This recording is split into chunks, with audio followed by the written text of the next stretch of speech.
নমস্কার সবাইকে, আমি মহুয়া আর আমার চ্যানেলে নতুন আরও একটা ভিডিওতে তোমাদের সবাইকে জানাই অনেক অনেক স্বাগত। এখন বাজে ঘড়িতে ওই 7টা মতো। আজকে আমার আগেই অজয় ঘুম থেকে উঠে গেছে, কারণ আজকে আমার বাড়িতে চলছে রান্নার কাজ, কেটারিংয়ের কাজ। সেই জন্য ও আজকে অনেক সকালেই ঘুম থেকে উঠে পড়েছে। আর এখন আমি উঠলাম আর একটু পরে আমি ডোডোকে ডাকবো। সকালবেলা ঘুম থেকে উঠতেই আমার প্রথম কাজ হলো আগে আমার ঠাকুর দর্শন করা। ঠাকুরের মুখ না দেখে আমি আমার দিনের কোনো কাজই শুরু করি না। তো ঠাকুর দর্শন করে বাসি জামা কাপড় ছেড়ে মুখ হাত পা ধুয়ে সোজা চলে এলাম রান্নাঘরে। আর এসে চাটা সবার আগে বসালাম, কারণ বাড়িতে যারা রান্না করতে এসছে তাদেরকে চা দিতে হবে। সেই জন্য চাটা আগে বসিয়ে আগের দিন রাতে মেজে রাখা যে বাসনগুলো সেগুলো আমি গুছিয়ে নিচ্ছি। রাতে জানো তো অনেক বাসনই পড়েছিল। প্রথমে একবার ভাবলাম যে মাজবো না, তারপর ভাবলাম যে না, আমি তো এই কাজটা না করে ঘুমাই না, বাসনগুলো মেজেই শুই। আর এদিকে আমার চাও তৈরি হয়ে গেছে। আর চাটা খেয়ে আগে সবার প্রথমে শরীরের এনার্জিটা বাড়িয়ে নেব, তারপরে বাদবাকি কাজ করব। তো চাটা খেয়েই আমি আমার ব্রেকফাস্টটা এখানে বসিয়ে দিলাম। আর আজকে ব্রেকফাস্টে বানাবো ম্যাগি। সেদিনকে বিশালে গেছিলাম গ্রসারির জিনিসপত্র আনতে, তো সেখান থেকেই চিংসের মাঞ্চুরিয়ান ইনস্ট্যান্ট নুডলসটা আমি কিনে নিয়ে এসেছিলাম। শুনেছি ওটা নাকি দারুণ খেতে, তাই আমিও ভাবলাম একবার ট্রাই করি। বিশ্বাস করো, আহামরি কিছু না, নর্মাল যেরকম ম্যাগি হয় সেরকমই। আমি তো ভাবলাম ভেতরে কী না কী দেওয়া রয়েছে। হ্যাঁ, হালকা সামান্য মাঞ্চুরিয়ানের ফ্লেভারটা আসছিল, আদারওয়াইজ নর্মাল যেরকম ম্যাগি হয় সেরকমই। আর এখানে ডোডো আর অজয়ের দুজনের ডিম সেদ্ধ বসিয়েছি। আর এখন আমি চটপট করে ব্রেকফাস্টটা করে নেব। ব্রেকফাস্টটা করার পরে চলে এলাম সোজা ঘরে। আজকে রান্নাটাও অনেকটা কম, জানো তো সেটা কেন একটু পরে তোমাদের সাথে বলছি। তো সবার প্রথমে বাসি বিছানা এগুলো গুছিয়ে নেব, পরে দুপুরবেলা রান্না সারবো। কদিন ধরেই জানো তো পোলাও আর চিকেন খেতে ইচ্ছা করছিল, তাই ভাবলাম আজকে সানডে, আজকে বানাবো। তো পোলাওয়ের সমস্ত জিনিসপত্র আমি কিনে নিয়ে এসেছিলাম। তারপরে অজয় বলল আজকে তো বাড়িতে রান্না হবে আর আজকে পোলাও হবে, তো তোমাকে আর কষ্ট করে পোলাওটা রান্না করতে হবে না, আমি এখানেই দিয়ে দেবো, তো ওখান থেকে তুমি পোলাওটা নিয়ে নিও। তো এত সুন্দর সুখবর শুনে আহ্লাদে আমি আটখানা। আর এই সুযোগ কি কখনো হাতছাড়া করা যায় বলো? রান্না যদি একদিন একটু কম থাকে তাহলে এর থেকে আনন্দের আর কি হয়। আমিও বললাম যে হ্যাঁ অবশ্যই, এটা করলে তো খুব ভালোই হয়। তাই আজকে শুধু চিকেনটাই রান্না করব। দুবেলার জন্যই চিকেনটা রান্না করে রেখে দেবো, রাত্রে শুধু রুটি বানালেই হয়ে যাবে। পোলাওটা কিন্তু একবেলাই খাবো। মাঝে মধ্যে কেউ যদি এসে এরকম হঠাৎ করে রান্নাটা কমিয়ে দেয় তাহলে কিন্তু খুবই আনন্দ লাগে, তাই না? আর তোমাদের সাথে কথা বলতে বলতে আমার বিছানা, আমার ঘর সমস্ত কিছু পরিষ্কার হয়ে গেছে। আর এই দেখো বাইরে আমার রান্না হচ্ছে। আর আজকে রান্না এখানে আলুর দম, চিলি পনির, পোলাও, চাটনি, অনেক কিছু রান্না হয়েছে। আর আমাদের ক্যাটারিং সার্ভিসের নাম আয়ান ক্যাটারার। আমি স্ক্রিনে নাম্বার দিয়ে দেবো, তোমরা তোমাদের কোনো স্পেশাল অকেশনে চাইলে আমাদের বুক করতে পারো।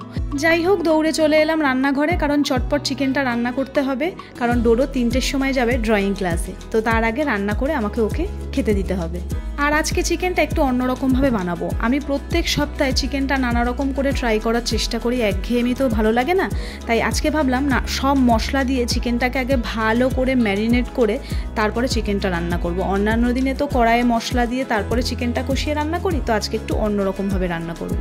আর আমাদের বাড়িতে আমরা যেহেতু প্রত্যেকেই চিকেনটা খেতে বেশি ভালোবাসি মাটনের থেকে, তাই যেরম করেই ইচ্ছা চিকেনটা রান্না করি, আমাদের সকলেরই খেতে ভীষণ ভালো লাগে। তো একে একে এখানে সমস্ত সবজি কেটে গুছিয়ে নিয়ে আমি চিকেনটা চট করে বসিয়ে দেবো। আর অজয় আজকে বাজার থেকে এনেছে একদম ব্যাগ ভর্তি করে সবজি। প্রত্যেক রবিবারই এরকম করে সবজি আনা হয়, তারপরে সেটা যতদিন চলে তারপর আবার মাঝখানে আনা হয়, এমন না যে প্রত্যেক রোববার করেই আনা হয়। তো দেখো এখানে চিচিঙ্গা থেকে আরম্ভ করে ঝিঙে, বেগুন, কুঁদরি, ওটাকে কুঁদরি বলে, অনেকে কুন্দ্রি বলে, অনেকে অনেক রকম বলে, তো সমস্ত কিছু এনেছে। তো আমি এগুলো একটা একটা করে ভরে নেব। আর এই যে জিপলক ব্যাগগুলো আমি এর আগে কিনেছিলাম, এটা না 6টা কিনেছিলাম, তো আমি আবার 6টা বুক করেছি, জানি না কবে আসবে। তো এটা 6টাতে হয় না, যেহেতু অনেক রকমের সবজি আসে, তো তাই জন্য আরও 6টা বুক করেছি। তো এখন এই সবজিগুলো এর মধ্যে ভালো করে ভরে গুছিয়ে এগুলোকে আমি ফ্রিজে আগে ভরে রাখবো। আর এই কুঁদরি খেতে না আমার বেশ লাগে, একটা বেশ টকটক ফ্লেভার। আগে জানো তো আমি এই কুঁদরি একদমই খেতে পছন্দ করতাম না।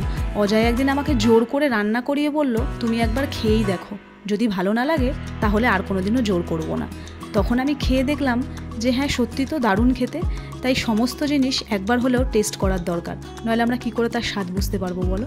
তো এদিকে আমি ফ্রিজে একে একে সবজিগুলো ভরে রাখলাম। আর এদিকে দেখো ক্যাটারিংয়ের যে সমস্ত জিনিসগুলো মানে পার্সেল যাবে সব গোছানো হয়ে গেছে। আর আমার চিকেনটাও তোমাদের সাথে কথা বলতে বলতে আর এদিকের কাজ করতে করতে হয়ে গেছে।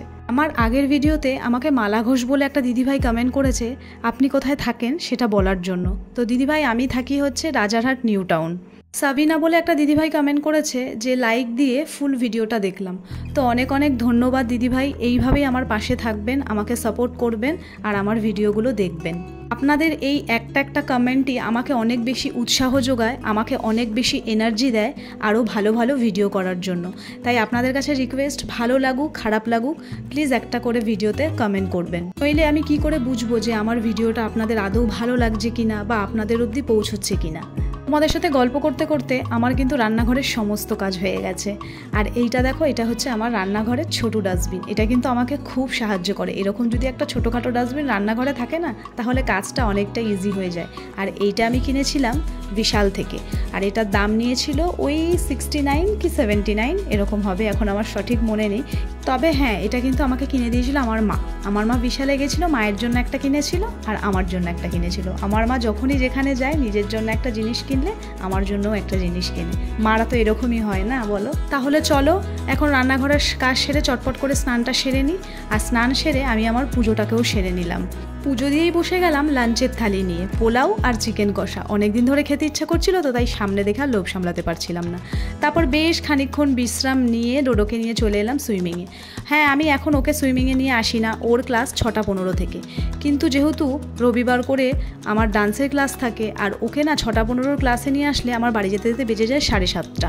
তাই তখন আমার আর ডান্স ক্লাসে যেতে ইচ্ছা করে না। তাই ডোডোকে বলেছি স্যাটারডে আর সানডে করে তুই 5:30টার ক্লাসটা করে নিবি, কারণ স্যাটারডে করে ওর ডান্স ক্লাস থাকে, ওরও সেম অবস্থা হয়, আর সানডে করে আমারও সেম অবস্থা হয়। আর দেখলাম এই সময়টা বেশ ফাঁকা থাকে আর গ্যাঞ্জামটা ওরকম না থাকে না, কারণ 6টা 15 সময় আসলে ওকে তো আমি দেখতেই পাই না, আর পুল ভর্তি লোক গিজগিজ করে।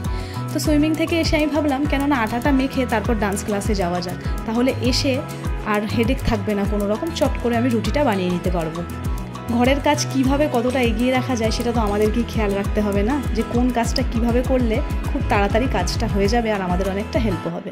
তো দেখো, কথা বলতে বলতে আমরা চলে এসেছি ক্লাসে। এই ব্যাচটা হচ্ছে আমরা যারা মানে হাউসওয়াইফরা তাদের জন্য। আরও 3-4 জন আসে, কিন্তু আজকে আসেনি ওরা, তাই আজকে আমরা 4 জন মিলেই ক্লাস করছিলাম। বাই দ্য ওয়ে, ডান্স ক্লাসটা কিন্তু আমার হাজব্যান্ডেরই, মানে অজয়েরই। ও অনেক ছোটো থেকেই ডান্স ক্লাসটা চালায়। আর স্যাটারডে করে হচ্ছে একদম বাচ্চাদের ক্লাস হয়, আর সানডে করে হচ্ছে বড়দের ক্লাস হয়। ডান্স করার পরে আমাদের চেহারাটা খানিকটা এইরকম। ডান্স ক্লাস থেকে এসেই চটপট রুটিটা বানিয়ে নিলাম। আর আজকের ভিডিওটাও আমি এখানেই শেষ করব। ভিডিওটা কেমন লাগলো অবশ্যই একটা কমেন্ট করে জানাবে।